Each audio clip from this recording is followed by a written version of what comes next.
Buenos días, vamos a desarrollar lo que viene a ser otros temas considerados muy importantes para poder brindarles herramientas relativas a los temas de prevención en los trabajadores. Entonces vamos a iniciar nuestra presentación del día de hoy con nuestro cuarto tema, propiamente asociado a lo que son los peligros de riesgos. Estábamos justamente viendo aquí la ponencia relacionada al riesgo de incendio, la cual voy a pasar a detallar, ¿no? Nosotros debemos saber en salud ocupacional que, como lo había señalado el día de ayer, nosotros trabajamos muy de la mano con el área de seguridad. Entonces, como parte de nuestra gestión implica conocer temas también de seguridad, brindamos en algunas consideraciones aportes relativos a estos temas, como por ejemplo incendio o riesgo eléctrico, los cuales están definidos también, sobre todo en el tema de incendio, en lo que son los planes de contingencia, propiamente diseñados a través del Plan Anual de Seguridad y Salud Ocupacional. Vamos a detallar ahora propiamente lo que sería el tema del riesgo de incendio, ¿no? Lo que podemos saber sobre el tema del incendio es fundamentalmente los componentes básicos que se van a presentar y que van a producir. Entonces, existen tres principales componentes, lo que se conoce como este triángulo del incendio. Estamos hablando de lo que son el combustible, el calor y el oxígeno. Vamos a pasar a detallar a continuación cada uno de los términos. Entonces, lo que primero debemos conocer es acerca de lo que son términos como fuego. La diferencia básica. Entonces, lo que está, digamos, considerado como fuego es fundamentalmente una combustión caracterizada por emisión de calor, acompañada de humo o de llama, o ambos a la vez. Eso es propiamente lo que es la definición de fuego. Y lo que es incendio es una combustión rápida que se desarrolla sin control. Entonces, lo que nosotros podemos apreciar aquí es que la diferencia fundamental es que el fuego es algo controlado, inicial, y ya el incendio es porque está fuera de este control, ¿no? Combustible es fundamentalmente cualquier sustancia que con energía es capaz de arder. Y lo que es un comburente es un elemento en cuya presencia el combustible puede arder. Generalmente en condiciones, digamos, normales, atmosféricas, viene a ser el oro. Temperatura de ignición está definido como la mínima temperatura a la que una sustancia debe ser calentada a fin de iniciar una combustión que se sostenga por sí misma. Una reacción en cadena viene a ser una acción entre dos o más componentes de la cual resultan sustancias que por sí mismas producen una reacción igual a la primera, prosiguiendo sucesivamente. Este término de reacción en cadena es lo que ya conlleva el mayor peligro en cuanto a daño y siniestralidad asociado a lo que es un incendio, ¿no? Nosotros vemos, por ejemplo, en temas de prevención, planes de contingencia, las condiciones en las cuales están ubicadas determinadas estructuras. Por ejemplo, un caso típico, en una empresa petrolera, la distribución en la cual debieran estar ubicadas las refinerías propiamente para el procesamiento del crudo de petróleo. Ignición es el aumento de la temperatura superficial, sea de un líquido o un sólido, hasta que se desprendan vapores. Esto a una velocidad suficiente como para, una vez iniciada la ignición de estos, mantener la llama o la fuego. Lo que tenemos a continuación son justamente lo que les había definido en el inicio, los elementos del fuego, ¿no? Y estos elementos del fuego básicamente están constituidos en lo que es el tetraedro del fuego, ¿no? Con la participación, los componentes de lo que es el oxígeno como principal comburente, el calor, el combustible, ¿no? Y lo que propicia el desarrollo y las consecuencias asociadas a un incendio, que está básicamente dada por la reacción en cadena. Podríamos decir así que es cuando se inicia el fuego, se agrega un cuarto elemento, ¿no? Que es el que denominamos la reacción en cadena, que básicamente se origina por un proceso exotérmico, es decir, en el cual hay liberación de calor. Conociendo los elementos del fuego, si alguno fuera suprimido, se producirá obviamente lo que es la restricción, la anulación de todo tipo de incendio. Ahora nosotros debemos conocer cómo es que existe la propagación del calor. Físicamente nosotros conocemos que el calor se puede transmitir, ¿no?, a través de 3 tipos de mecanismos. El primero, que es el de la conducción, en el cual se da de partícula a partícula, y es básicamente por contacto, ¿no? El desplazamiento de materia, generalmente en los cuerpos sólidos. El de convección es el en el cual interviene un fluido o medio, ¿no? El aire existente cerca de la combustión se calienta, aumenta de volumen y asciende, por ejemplo. Y en el caso de la radiación, es básicamente por un tema específico de irradiación al medio ambiente. Voy a definirles brevemente sobre lo que son las clases de fuego, ¿no?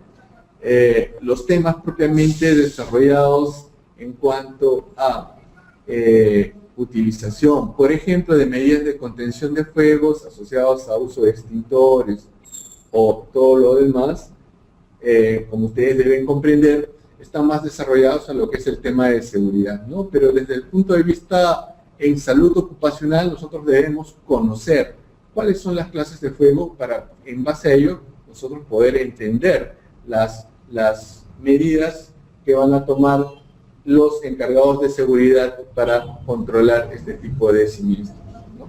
Entonces nosotros definimos aquí fundamentalmente 4 clases de fuegos, denominados así, fuegos clase A, B, C y D.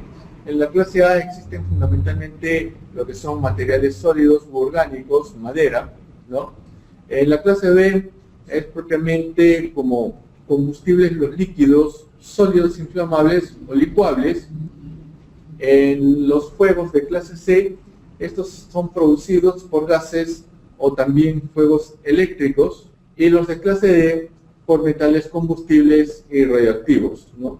También están citados aquí lo que son los polvos metálicos y otros tipos de combustibles. Nosotros también debemos conocer cuáles son los efectos nocivos del incendio. En resumen, estos efectos nocivos se fundamentan en que pueden ser caloríficos, ¿no?, y lo que son gaseosos. Los caloríficos relacionados directamente a lo que van con las quemaduras y las pérdidas de materiales. Los gaseosos asociados a lo que son humos, gases irritantes, tóxicos y corrosivos. En aspectos propiamente médicos, nosotros sabemos que los humos y gases, dependiendo de los lugares en los cuales se produzca un incendio, son excesivamente tóxicos para las personas, fundamentalmente porque existe un daño a nivel de la barrera, digamos, en la cual se realiza la respiración y el intercambio de oxígeno a nivel pulmonar, los alvéolos pulmonares propiamente dichos, ¿no? Por un tema de mecanismos fisiológicos en los cuales obviamente los componentes de, por ejemplo, las combustiones como el monóxido de carbono son mucho más afines a las moléculas de oxígeno. Dentro de los gaseosos tenemos, por ejemplo, lo que son los humos y los gases. Dentro de los humos, la irritación conjuntival se puede producir, al igual que la reducción de la visibilidad. Y en cuanto a los gases, un principal riesgo a la salud, ejemplos, lo que les había mencionado, el monóxido de carbono, el anhidro carbónico, el sulfuro de hidrógeno y otras presencias de otro carbono. Cuando nosotros trabajamos en salud ocupacional, vemos fundamentalmente, de acuerdo a nuestras inspecciones regulares que realizamos en compañía de los supervisores de seguridad, la presencia de ciertas señalíticas que nos indican la presencia de algún tipo de producto que nosotros debemos conocer, ¿no? El día de ayer les mencionaba con respecto a lo que son las hojas MSDS de los productos químicos. Entonces, hoy, en el tema de incendio, es oportuno hacerles recordación acerca de lo que se conoce como el rombo NFPA, ¿no? Es un rombo de seguridad en el cual existe distintivos para poder catalogar lo que son riesgos asociados al producto que contiene al producto que está, digamos, rotulado propiamente por este rombo, ¿no? Nos brinda cierta información, pero puntualmente se las voy a mencionar aprovechando la diapositiva. Por ejemplo, aquí nosotros vamos a poder apreciar dentro de las características en amarillo, azul y rojo, lo que son ciertos tipos de factores que se van a desarrollar, como por ejemplo, en el área amarilla nosotros tenemos lo que es reactividad, ¿no? Y que tiene una numeración de lo que es 4, que es lo de mayor riesgo, es decir, que puede detonar, a lo que está catalogado de 0, como que está en una condición de estabilidad.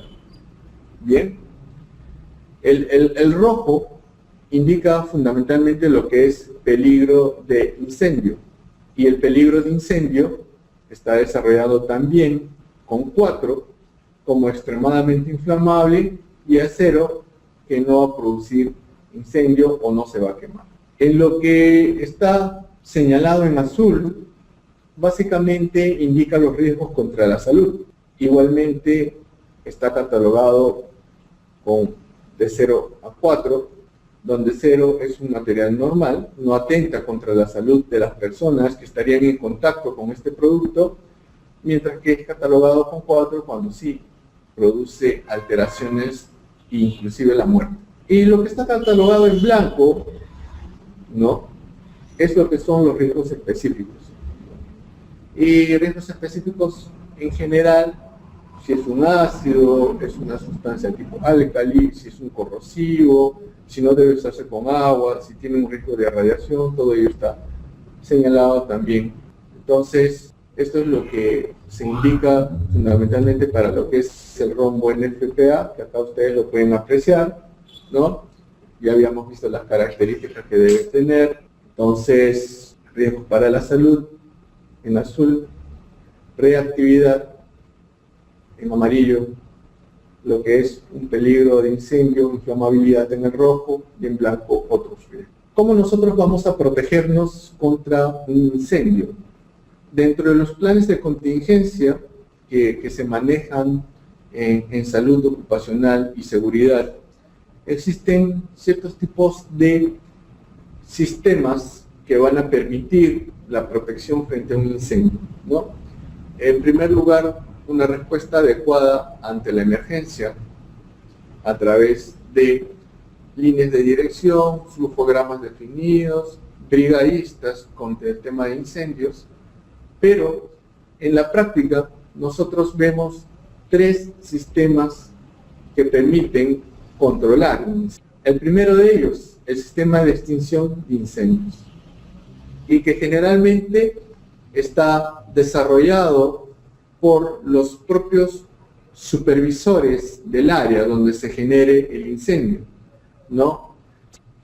Entonces, esto ya, como les había mencionado, está definido plenamente en lo que es un plan de contingencia. El segundo sistema de detección de incendios que se cuentan es asociado a lo que son, por ejemplo, el tema de las alarmas contra los incendios, los sensores ubicados en diversas instalaciones de las plantas, por ejemplo. Y el tercero, en general, lo que son los extintores portátiles, ¿no? Los cuales están clasificados de acuerdo a normas internacionales. Y estos extintores, ¿no?, son básicamente de 4 tipos, ¿no? Los de dióxido de carbono, los de agua, los de espuma y los de que son los PQS o de fuego químico seco, ¿no? Brevemente solo quiero mencionarles el tema de las instrucciones básicas del uso de un extintor, ¿no? En este caso es un extintor de fuego químico seco, cómo deben sostenerlo, retirar el seguro, oprimir la manija y dirigir la descarga a la base de la llama, ¿no? Estos temas, como ya les indiqué en el principio, forman parte de lo que son las capacitaciones de parte del área de seguridad. Yo solamente como salud ocupacional se las menciono para que ustedes, todos ustedes, pues tengan una idea global de lo que deben hacer en el tema de prevención, ¿no? Y en el caso de un incendio propiamente definido, lo que deben hacer, y que está catalogado, como les había mencionado, en un plan de contingencia, pedir ayuda de acuerdo a los flujogramas que tengan en este plan de contingencia, evacuar al personal que estuviera elaborando en esta área, desconectar todo tipo de corriente eléctrica o suministro de fluido eléctrico, cerrar las llaves que conecten cualquier tipo de combustible, y finalmente es el tema del control del fuego, ¿no? En general, ese es el tema desarrollado con relación a lo que son los incendios, ¿no? Yo quiero pasar a continuación un video breve con respecto a un tema muy puntual de incendios o fuegos producidos en nuestros domicilios. Quiero que todos ustedes lo puedan visualizar. If your chip pan catches fire, don't panic. Just follow these instructions. 1. Turn off the heat. 2. Run a cloth under a tap and wring it out. 3. Cover the pan and then wait until it's cooled right down. Don't try and move the pan, and whatever you do, don't throw water over the fire. The effects can be devastating. El video, en el cual fundamentalmente es cómo deben las personas actuar en un domicilio frente, por ejemplo, un caso muy común, que es un incendio provocado por un sobrecalentamiento de una olla en una cocina. ¿Bien? Es un ejemplo muy puntual de cómo nosotros podemos prevenir este tipo de siniestros. A continuación quiero detallar un tema también que forma parte de lo que son los programas de seguridad en las empresas, que es relacionado al riesgo eléctrico. Para comentarles un poco con respecto al riesgo eléctrico, nosotros en nuestra práctica de salud ocupacional vemos continuamente ciertos tipos de puestos de trabajo en los cuales los colaboradores están expuestos a este tipo de riesgo. No solamente es pensar de que los trabajadores que realicen labores en empresas eléctricas estén expuestos a este riesgo, sino en general todos los trabajadores de empresas, ya sean administrativas o de manufactura, van a estar expuestos al riesgo eléctrico, ¿no? En condiciones de oficinas administrativas, como ya les voy a pasar a mencionar en las diapositivas posteriores, existen también situaciones en las cuales se da el tipo de peligro de un riesgo o lesión en las personas por este tipo de agente eléctrico. Entonces, yo voy a empezar aquí mi presentación brevemente refiriéndonos a alcances en general de la electricidad y lo que nos interesa, que es el tema de la prevención. Considerar fundamentalmente que son los riesgos eléctricos uno de los peligros más importantes en sectores laborales diversos, como les había mencionado, y es crítico considerar por ejemplo, los siguientes casos. Todo tipo de daño o riesgo eléctrico va a producir lesión en primer lugar, puede ser por choque eléctrico, por contacto directo o indirecto. El contacto directo está básicamente relacionado cuando una persona, por ejemplo, manipula los tomacorrientes de forma directa. Generalmente esto se ve en los niños pequeños, en los bebés, ¿bien? Si es que no cuentan adecuadamente con las protecciones de los tomacorrientes. Y un contacto indirecto es, por ejemplo, la manipulación de algún tipo de cable que puede estar en contacto con una estructura que esté con electricidad, ¿no? Entonces, esta es de forma indirecta. En segundo lugar, las quemaduras por choque eléctrico. Y las quemaduras de choque eléctrico es fundamentalmente unas quemaduras muy severas, profundas, que nosotros en términos médicos asistenciales hablamos de quemaduras de tercer grado, ¿no? obviamente ya comprometen severamente la salud de las personas y que requieren pues un tratamiento muy intensivo. No es la idea de la presentación del día de hoy hablarles sobre quemaduras por electricidad, por choque eléctrico, sino más bien, como les había dicho en el inicio, mencionarles patrones de prevención y conocer un poco más acerca del riesgo eléctrico.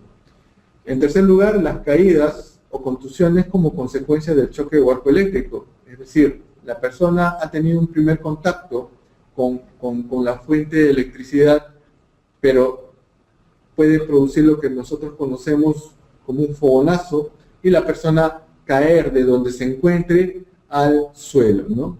El trabajador es constante ver este tipo de accidentes cuando ellos realizan labores sobre escaleras o andamios, ¿no? Y se pueden precipitar, si es que no, obviamente están trabajando con las medidas de seguridad adecuadas, ¿no?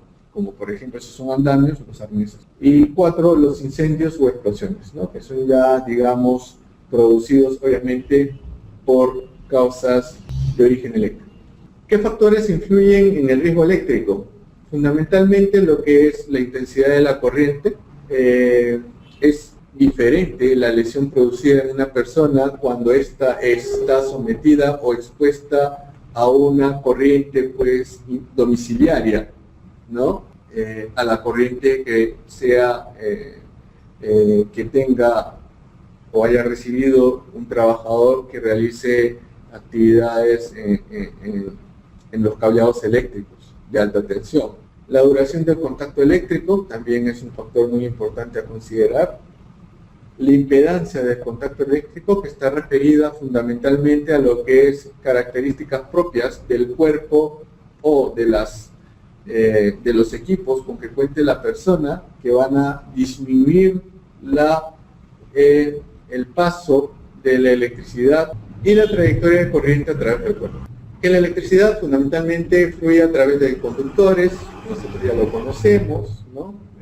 Los conductores, los mejores conductores son aquellos que sean fundamentalmente, cumplan ciertas características como lo son los metales, el agua también es un muy buen conductor, el suelo, el cuerpo humano, ¿bien? La electricidad debe tener un circuito completo o una trayectoria para fluir.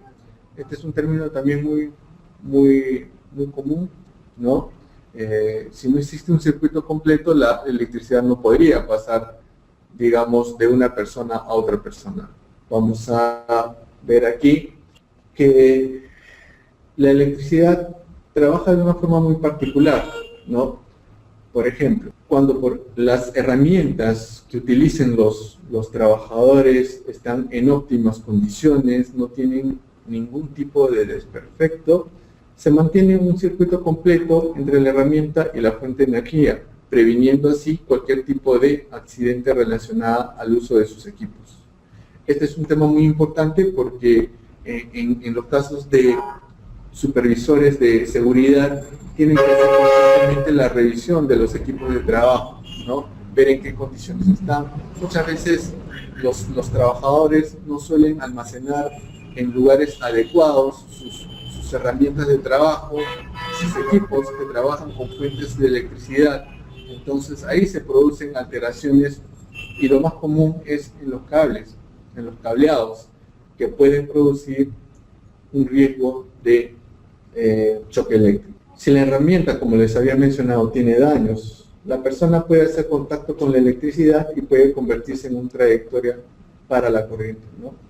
Y es así como recibe un choque eléctrico. Los riesgos eléctricos, por ejemplo, en construcción, yo quiero citarles algunos, lo que es temas de partes eléctricas o cables eléctricos expuestos, las capas aislantes de los mismos están dañados, ¿no?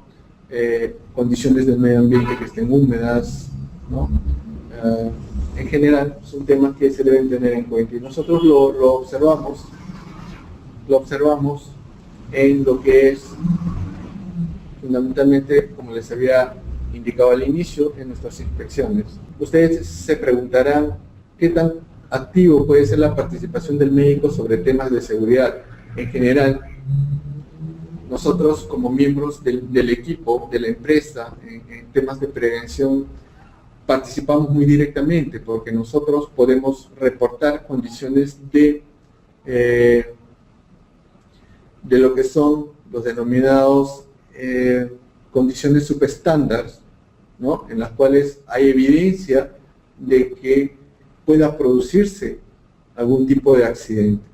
Partes eléctricas expuestas, por ejemplo, las más comunes en casas, en zonas suburbanas, ¿no? Donde se pueden observar instalaciones eléctricas mal acondicionadas, inadecuadamente cubiertas, ¿no? Entonces estas condiciones también tienen que reportarse. El aislamiento dañado que pueden tener ciertos cables, ¿no? Por el propio hecho de que los cables pueden ser de mala calidad y deteriorarse con el tiempo, o si es que están inadecuadamente colocados en zonas de flexura, en zonas que, digamos, están, que pueden dañar con el tiempo o producir fricciones con el cable y desgastarlo de tal forma que queden expuestos. ¿Quién de nosotros no ha visto un circuito o un tomacorriente o estos supresores de energía con múltiples cables, ¿no? Entonces, esa es una condición subestándar en la cual hay un riesgo potencial de que pueda generarse un peligro, ¿no?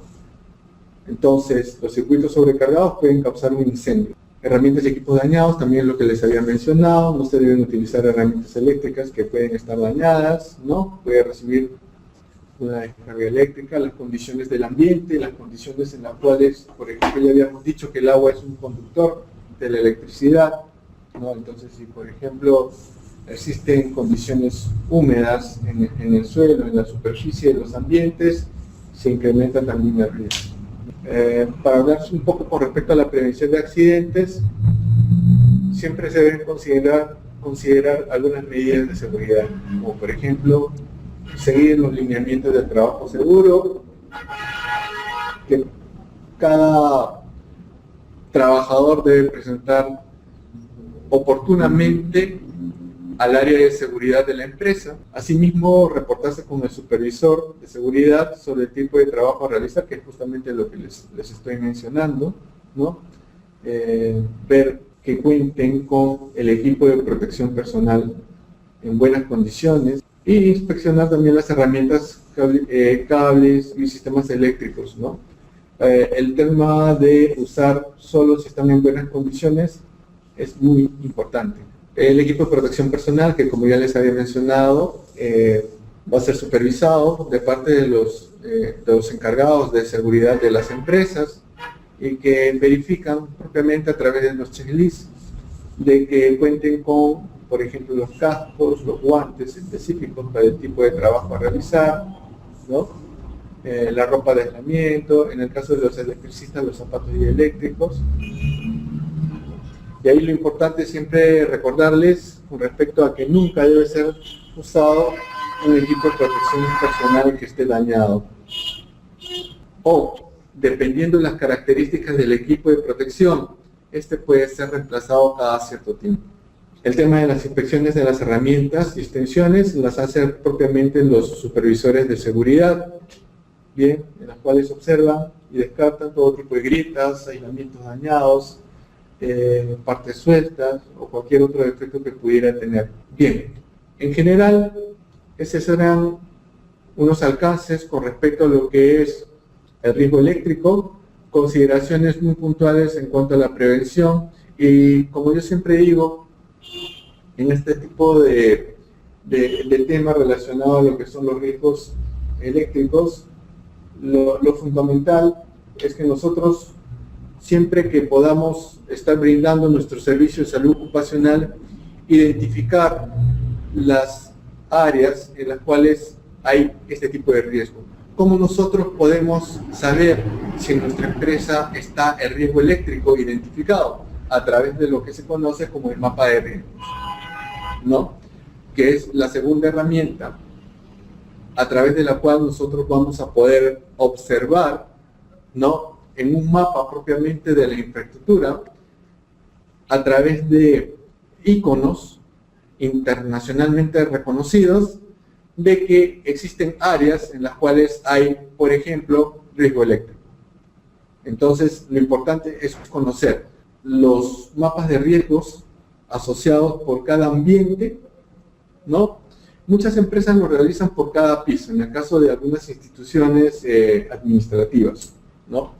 Pero lo ideal es que fueran por cada ambiente y nosotros podamos identificar así, conjuntamente, al igual que en nuestra matriz hiper, o sea, identificación de peligros y evaluación de riesgos, verificar también que exista lo que es el mapa de riesgo, ¿no?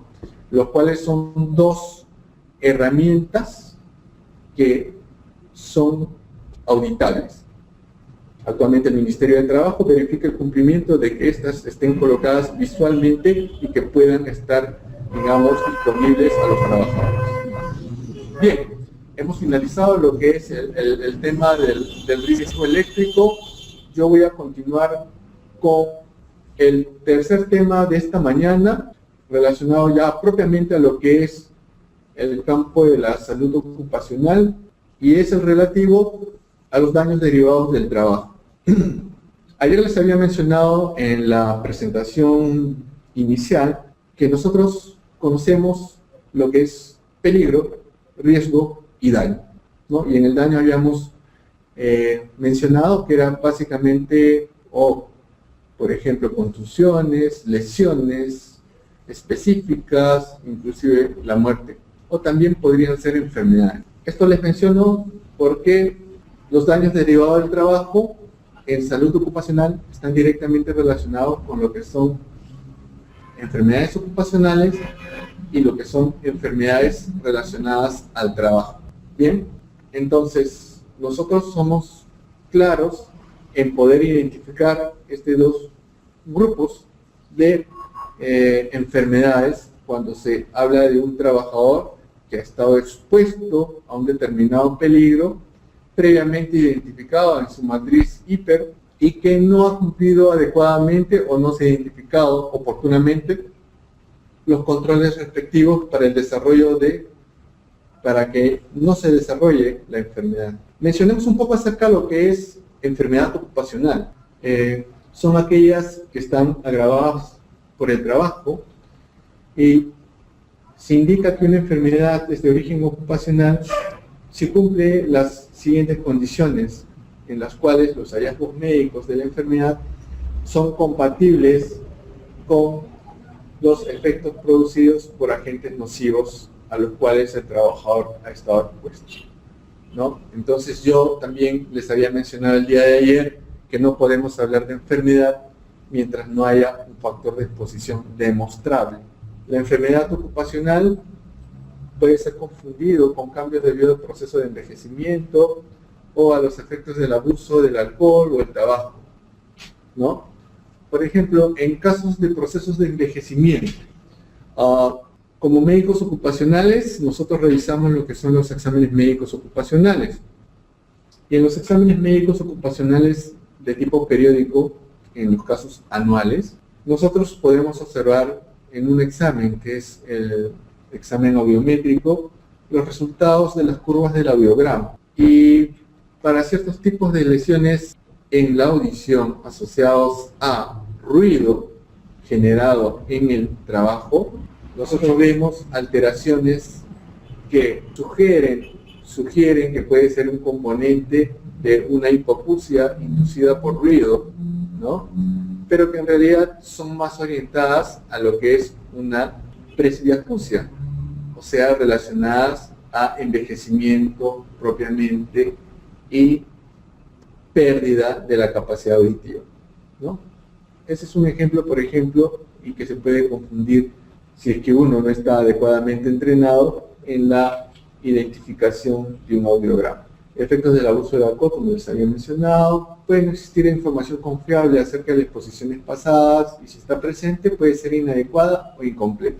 Todas las personas reaccionan de la misma manera a exposiciones similares. Es importante citar que las exposiciones no ocupacionales pueden agravar o ser la causa primaria de la enfermedad. Ejemplos, por ejemplo, tenemos asbestosis, silicosis, asma ocupacional, hepatitis B en lo que son los trabajadores de salud. Y lo que les había mencionado también, hay otro grupo de enfermedades relacionadas con el trabajo, que son básicamente de origen multifactorial, ¿no?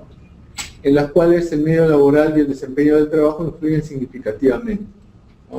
Ahora, nosotros encontramos aquí dentro de las enfermedades relacionadas con el trabajo ya múltiples entidades clínicas que están asociadas con el desempeño de la actividad laboral, como por ejemplo pueden ser las lumbalgias, propiamente el dolor de hombros, ¿no? En el cuello, en otras regiones también. Son enfermedades propiamente relacionadas con el trabajo.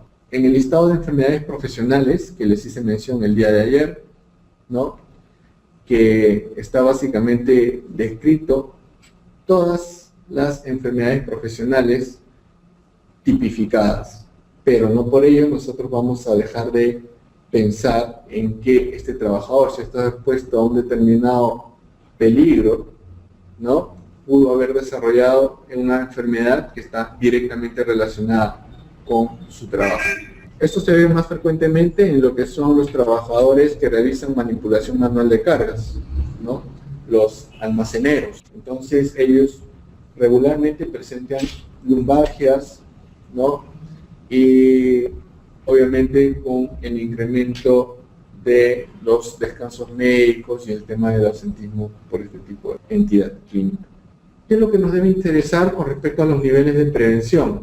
Básicamente lo que nosotros vamos a buscar aquí son acciones factibles de aplicar durante las diferentes etapas del desarrollo de la historia natural de la enfermedad. Por ejemplo, vuelvo a citarles el caso de las lumbalgias en los trabajadores de los almacenes. Si nosotros logramos capacitar adecuadamente a estos trabajadores para que hagan un adecuado levantamiento de una carga, se reduce significativamente lo que son este tipo de molestias. Si nosotros actuamos sobre otro tipo de factores, como por ejemplo ayudas mecánicas, o lo que son que otra persona apoye en el levantamiento de una carga que está por encima de 5 kilogramos, entonces también nosotros vamos a tener que el trabajador va a indicar que ya no presente este tipo de molestias, y es lo que nosotros hablemos aquí acerca de lo que es la prevención primaria, ¿no? Que ya les había mencionado, que era básicamente el control de los factores de riesgo presentes en el trabajo. Nosotros como ocupacionales trabajamos aquí en lo que es prevención primaria, y prevención primaria lo vemos fundamentalmente a través de nuestros programas de vigilancia médica. También nosotros podemos ver que en el tema de la prevención primaria, lo que se denominan las pausas activas, ¿no? Para las personas que están en una posición, en una postura forzada, como por ejemplo el estar, digamos, realizando actividades con las manos por encima del nivel de los codos o por encima del nivel de la cabeza, o las personas también que están, por ejemplo, sentadas por mucho tiempo, lo que se denomina ocupacionalmente como sedestación prolongada. Entonces, en sedestación prolongada, nosotros vamos a poder apreciar que van a existir trastornos a nivel de los muslos, alteraciones a nivel de las rodillas, se va a incrementar lo que son lesiones por insuficiencia venosa, en el caso de las damas, varices. Entonces lo que nosotros recomendamos y actuamos es a través de las pausas activas. En prevención secundaria es ya conociendo los diagnósticos que el trabajador ha presentado por una evaluación médica especializada, actuamos para justamente darles un tratamiento inmediato y limitar el daño. Y la prevención terciaria, ya definida en sí como parte de la rehabilitación y minimizar las secuelas que pudieran producirse producto de alguna alteración en la salud de los trabajadores. Yo quiero ahora mencionarles un aspecto importante que tiene que ver justamente con lo que son actividades laborales muy comunes en las industrias, ¿no? El tema es de la carga laboral. Pero primeramente quiero que ustedes conozcan lo que es la carga laboral en sí como un concepto. Es básicamente un conjunto de requerimientos psicofísicos de los que padece un trabajador durante el desarrollo de su jornada laboral, ¿no? el trabajador ejerce una actividad excesiva en lo físico o en lo muscular, lo que altera su estado de salud. Lo que nosotros vamos a poder apreciar también aquí es la fatiga, un término que se emplea cuando se manifiesta la disminución de la capacidad física y mental después de haber realizado una actividad laboral excesiva durante un periodo determinado. Entonces, esos son los términos que nosotros debemos conocer para pasar a hablarles sobre lo que es la carga física. La carga física está más relacionado al trabajo que implica un esfuerzo excesivo muscular, ¿no? Esto nosotros lo vemos en operarios de almacenes, por ejemplo, de lo que son repuestos, ¿no? Repuestos de maquinarias, ¿no? De lo que son trabajadores en construcción, también, que realizan ahí manipulación de cargas. Y está relacionado directamente a lo que son posturas inadecuadas de trabajo o lo que se conoce como posturas forzadas, esfuerzos físicos y lo que es la manipulación manual de cargas. Yo quiero pasar a detallarles entonces lo que es la manipulación manual de cargas con las definiciones respectivas para que nosotros podamos conocer temas de prevención y poder manejar adecuadamente los casos que se presenten en nuestras empresas, ¿no? ¿Qué es carga? Carga es cualquier objeto susceptible de ser movido directa o indirectamente. ¿Y qué es justamente la manipulación manual de cargas? Cualquier operación de transporte, sujeción de una carga por parte de uno o varios trabajadores, como es el levantamiento, colocación, empuje, tracción o desplazamiento.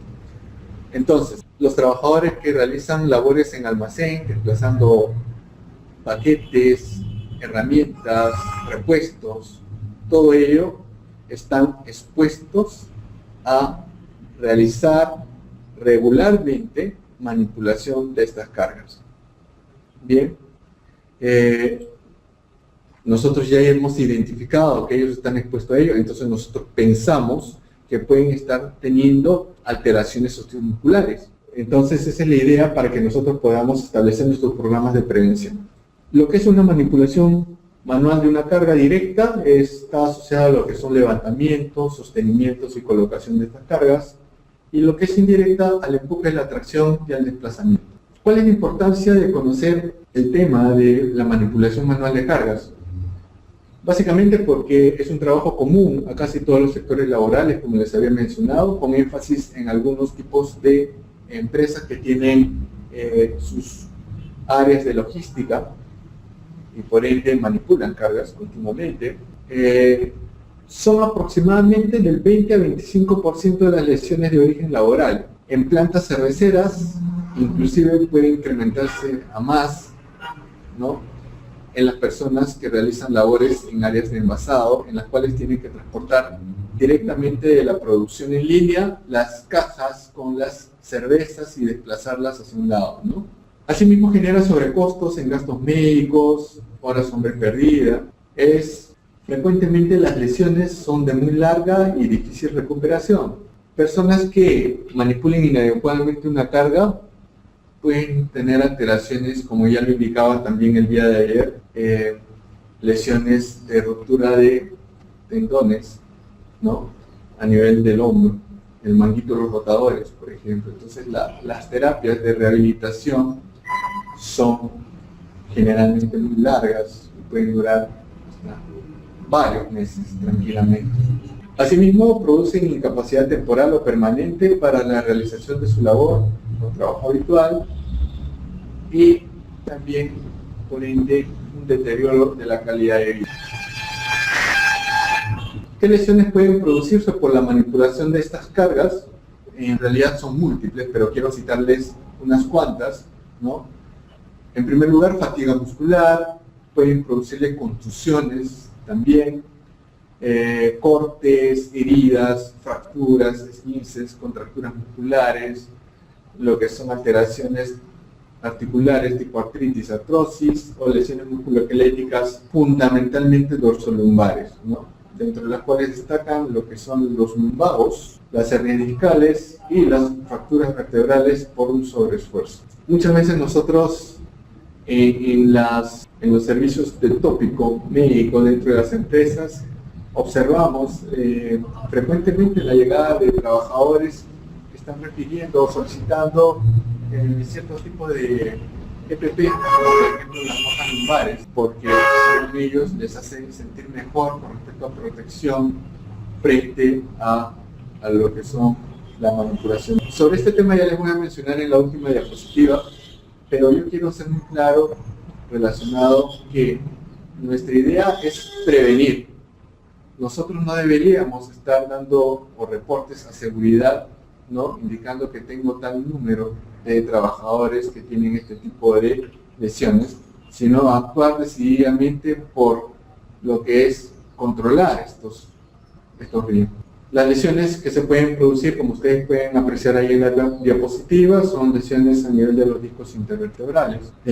¿No? Existen alteraciones propiamente por compresión mecánica a través de los discos intervertebrales que puede producir lo que se denomina un cuadro también bastante común, que son las hernias del núcleo pulposo, y las cuales obviamente requieren un tratamiento quirúrgico para poder corregirlo. Entonces, ¿qué es lo que nosotros debemos hacer y conocer?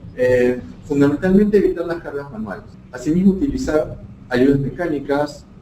Podemos también utilizar la reducción o rediseño de la cargas que tengan asaderas, ¿no?, para que las puedan desplazar más cómodamente, o que se reduzca la carga, que ya no sea una carga de 30 kilos, sino una carga de 10 kilos o 15 kilos. Actuación sobre la organización del trabajo, determinando, por ejemplo, si los trabajadores están expuestos a un riesgo de manipulación de cargas de forma continua, indicarles que también ellos pueden rotar a otras áreas y minimizar así el tiempo de exposición a este tipo de...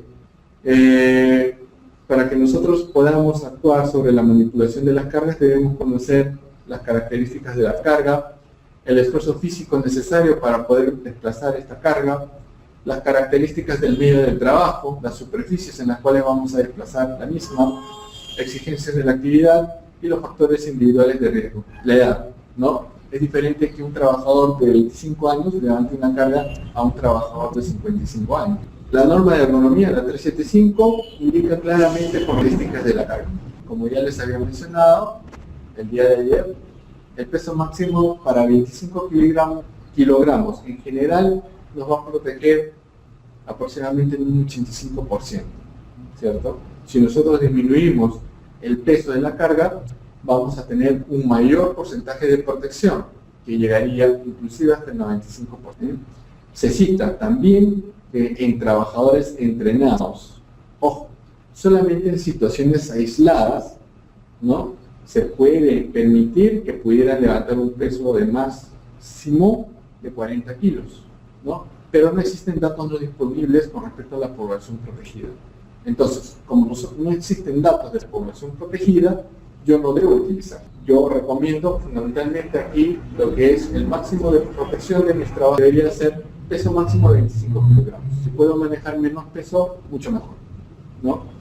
Aunque ya les dije, pues ayudas mecánicas, levantamiento de la carga entre dos personas, reducción de los pesos de las cargas manipuladas. Ayer les había citado también de que nosotros cuando realizamos los cursos de manipulación de cargas, somos enfáticos a que no deben tratar de realizar este levantamiento con la columna flexionada o la columna lateralizada.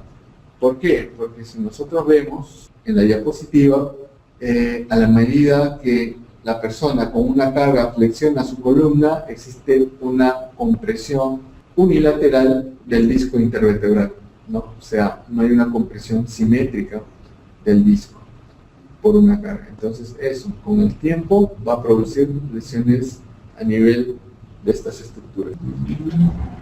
Lo que debemos conocer fundamentalmente para hacer un óptimo levantamiento de una carga es que esta carga debe estar manipulada cerca del cuerpo, a una altura comprendida entre lo que es la altura de los codos y los nudillos. Utilizamos músculos de las piernas más que de la espalda.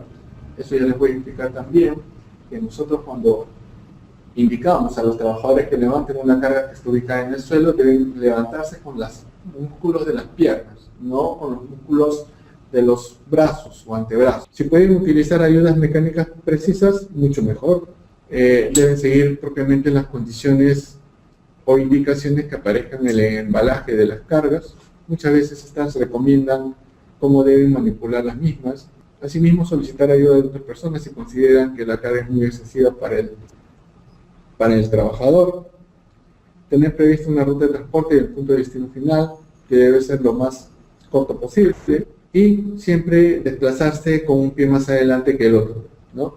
Para poder tener un adecuado control de la carga.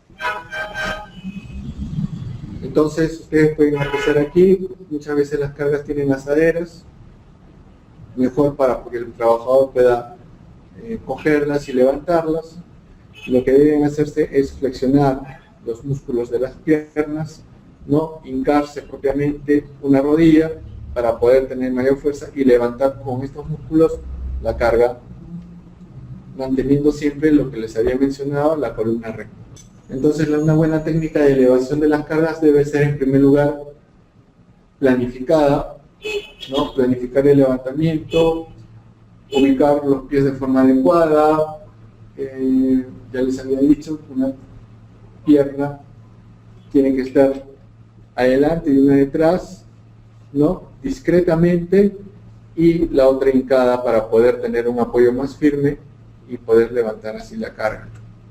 Un agarre firme, el levantamiento tiene que ser suave, algo natural, espalda recta, abdomen sumido, ¿no? Evitemos los giros, porque los giros con una carga en la mano producen daño a nivel de la columna. Y la carga pegada al cuerpo, como ya les había mencionado, y que aseguremos la misma. Lo importante es que la carga debe ser levantada con la columna vertebral recta. Bien, esa es la recomendación puntual. En trabajadores en construcción, manipulan las cargas de forma inadecuada. Ya hemos visto que estas cargas deben darse con la columna vertebral recta. Una posición correcta sería manteniendo la columna lo más recto posible, ¿no? Un pie discretamente adelante que el otro para poder desplazarla. La posición incorrecta también se da cuando las cargas son desplazadas o cogidas, cuando están separadas del trabajador, ¿no? Lo ideal es que estas cargas sean pues sumidas, colocadas, pegadas al cuerpo del trabajador. En el caso puntual de los empujes de las cargas, esto deben darse manteniendo igual la columna recta.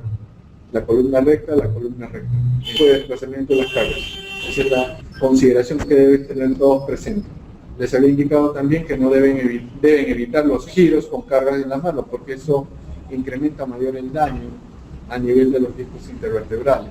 ¿Qué pasa si yo tengo una carga muy excesiva y que puede lateralizar mi columna hacia el lado posterior, ¿no? Entonces esa es una condición de peligro. Bien, está produciendo una sobreexigencia a nivel de mis discos intervertebrales. Igualmente, como les había mencionado, el tema de lateralización de las cargas, que no debería darse, ¿no? Manipulen las cargas siempre de forma correcta, pegadas al cuerpo. Lateralización de las cargas no debe darse. Bien, al final yo no voy a lateralizar mi cuerpo por el hecho de que está desplazando una carga en el otro lado, ¿no? Por un tema de compensación. Eso es incorrecto. Mantengamos siempre nuestra columna vertebral recta. Y es así como nosotros trabajamos con los trabajadores. Igual, las cargas deberían tener ciertos tipos de protectores que yo les voy a mencionar a continuación. El hecho de las fajas lumbares no está demostrado científicamente la utilidad que puedan tener, porque a la larga van a dar una falsa sensación de seguridad al trabajador. El trabajador va a pensar que está protegido y en realidad va a seguir levantando las cargas con el mismo peso. Cargas de 30 kilos, 35, 40 kilos, ¿no? Sin ningún tipo de consideración, pensando que está protegido al usar una faja. Pero esto no debería darse. Aparte de ello, el uso de las fajas lumbares lo que facilita es que no se utilicen los músculos abdominales, ¿no? Y la parte posterior del tórax, que van a servir de un soporte natural cuando una persona levanta cargas regularmente, ¿no? Entonces estos músculos se atrofian, se deterioran, por lo cual ya no van a responder de forma adecuada a los trabajos que pudiera realizarse. Entonces, no es recomendable, en resumen, el uso de este tipo de pasos. Ya les he hablado acerca de lo que es la carga física. Y otro aspecto a considerar también aquí, dentro de lo que es carga laboral o carga en el trabajo, es el tema de la carga mental. Y brevemente quiero ser muy puntual, ya para finalizar con la presentación, que carga mental es básicamente aquella actividad intelectual necesaria que un trabajador hace uso para el desarrollo de su trabajo. Ahora, ciertos tipos de factores influyen en el desarrollo de este tipo de trabajo. Por ejemplo, la cantidad de información que una persona maneja. En los puestos que más vemos este tipo de información son, por ejemplo, en las personas que tienen los puestos de los controladores aéreos, ¿no? En la industria aeronáutica, los controladores aéreos tienen un papel muy crítico. Entonces, ellos están en cabinas, ¿no?, con equipos de comunicación y están en constante manejo de información, registros, bitácoras, reportes. Entonces, ellos manejan una ingente cantidad de información. Entonces, fácilmente pueden presentar alteraciones tipo estrés producidas por este tipo de trabajo, ¿no? Asimismo, la complejidad de respuesta que involucra. Igualmente, voy al ejemplo de los controladores aéreos, ¿no? O los operadores de comunicaciones, como se les denomina a este tipo de puesto de trabajo. Entonces, requieren unas respuestas oportunas, ¿no?, fidedignas, certeras a lo que son los reportes que brindan, ya sea de las condiciones medioambientales, a los pilotos de los helicópteros. El tiempo que se dispone en dar la respuesta efectiva, asimismo la capacidad individual de resolución del problema, ¿no? Es muy diferente una persona que esté previamente entrenada o tenga la experiencia de trabajo en actividades, por ejemplo, de manufactura o de industria tipo cerveceras, ¿no?, a una persona que tiene una experiencia en otro rubro, ¿no? ¿Por qué? Porque todo en la industria cervecera se maneja, por ejemplo, en base a procesos claramente definidos de cómo se deben elaborar las cervezas, ¿no? Y ahí nosotros identificamos, por ejemplo, dentro del punto de vista ocupacional, el mapa de procesos y sabemos qué tipos de peligros por cada proceso están presentes. Y en base a ello nosotros trabajamos con las medidas preventivas en los trabajadores que pertenecen a este tipo de puesto de trabajo. También se ve la inadecuada relación laboral con el entorno, ¿no? Diferente en el caso, por ejemplo, como les comentaba, los médicos ocupacionales trabajamos acorde con lo que es seguridad, ¿no? El área de seguridad, que tiene varios nombres, que puede ser calidad, seguridad, otro le llaman QHSE, otro le llama gerencia de seguridad ambiental, ¿no? Pero en general, nosotros trabajamos con esa área porque establecemos metodologías similares y aparte tenemos compartido lo que es nuestro plan anual de seguridad y salud ocupacional, ¿no?, que ellos lo tienen que presentar respectivamente a lo que es el Ministerio de Trabajo, pero nosotros podemos trabajar también con recursos humanos. Entonces la idea es que como médicos ocupacionales trabajemos directamente con seguridad y con recursos humanos. Con seguridad en todo lo que es el seguimiento, monitoreos de agentes físicos en los puestos de trabajo, ¿no? Y con recursos humanos propiamente lo que son los exámenes médicos ocupacionales. Porque un tema muy importante que la empresa verifica a través de recursos humanos es la aptitud que tenga el trabajador para ese puesto de trabajo y la cual nosotros como médicos debemos darlas oportunamente. Eso obviamente se registra y se comunica a través de lo que es un procedimiento del manejo de exámenes médicos. Y también lo que son los horarios de trabajo. Trabajadores que tengan que realizar sus actividades por las noches tienen una mayor carga de trabajo o factor predisponente para desarrollar estrés, ¿no?, a un trabajador que realiza actividades de día. Entonces, es importante tener estas consideraciones en cuenta. La idea, como les decía, es trabajar en equipo. Salud ocupacional, con seguridad y con recursos humanos de la empresa, para llegar conjuntamente a un objetivo, que es el de prevenir cualquier tipo de enfermedad ocupacional y también lo que es la prevención de los accidentes dentro de la empresa. Quiero mencionarles algunos conceptos muy importantes ya para finalizar mi presentación, relativos a lo que es fatiga. Entonces, la fatiga en general puede producirse también asociada a lo que es el estrés, ¿no? Y esta puede producir alteraciones en lo que son desórdenes alimentarios, relacionados al poco descanso, ¿no? O que también puede estar relacionado a comer alimentos inadecuados, deshidratación, o que nosotros ignoremos desórdenes a nivel de nuestro descanso, ¿no? Por ejemplo, todos ellos van a contribuir en mayor o menor grado a lo que es una fatiga. El ejemplo que les quería citar, para los que son en el puesto de trabajo pilotos, ¿no? Los pilotos, ¿no? Se siguen un control estricto de sus horas de sueño. Un piloto no puede estar, por ejemplo, si está realizando labores continuamente, alteraciones en el sueño en cuanto a calidad o higiene del sueño que se conocen, ¿no? Por ejemplo, en campamentos, los pilotos de helicópteros debían descansar sus 8 horas recomendadas sí o sí. ¿Eso qué quería decir? Como ellos tenían que realizar sus labores a las 6 de la mañana, ¿no? Esos trabajadores ya en la noche, 8 horas antes, ¿no? Ellos debían estar en sus locaciones descansando. Si por ahí se reportaba algún piloto que estaba fuera a las 11 de la noche, 12 de la noche, de su ambiente de descanso, era sancionable, ¿no? Por esa consideración muy puntual con respecto a los desórdenes del descanso. ¿Qué puede empeorar la fatiga en una persona?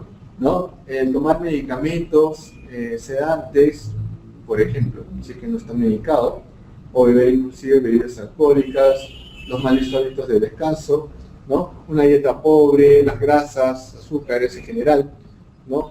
Y la deshidratación también. Como ustedes ya lo saben, se debe consumir aproximadamente 8 vasos de agua por día. ¿Cómo podemos mejorar? Y acá es un tema ya más que nada preventivo con respecto a la fatiga. Fundamentalmente regularizar su deuda de descanso asociado a dormir, ¿no? Acostarse más temprano, cumplir las 8 horas recomendadas, mejorar sus hábitos alimenticios, de modo que el azúcar en su sangre sea menos constante. Acá hay un error de tipeo, ¿no? Y mantener conductas regulares para acostarse y levantarse, ¿okay? Asimismo, manejar los tiempos en los cuales yo voy a realizar mis trabajos en el ambiente laboral, es lo que se conoce como planificación. Quienes hacemos gestión ocupacional, planificamos en todo momento, ¿no? Entonces manejemos los tiempos de forma adecuada para la presentación de nuestros entregables o nuestros documentos o procedimientos.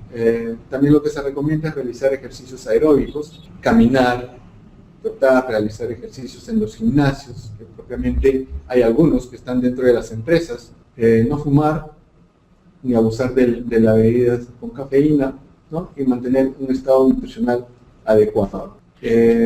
Bien, con eso doy por finalizada mi presentación. El tema en general de daños derivados del trabajo está, como les había mencionado, relativo al tema de la prevención de lo que son enfermedades ocupacionales. Y con las diapositivas estas que he presentado, es básicamente orientarles a este tema, ¿no? Porque la prevención en los trabajadores nosotros la vemos día a día y para ello tenemos estandarizado propiamente nuestros programas de vigilancia y es la idea prevenir cualquier tipo de enfermedad que se pueda dar en nuestros trabajadores. Quiero agradecer por la presencia de ustedes y bueno, conmigo será hasta otra oportunidad. Muchas gracias.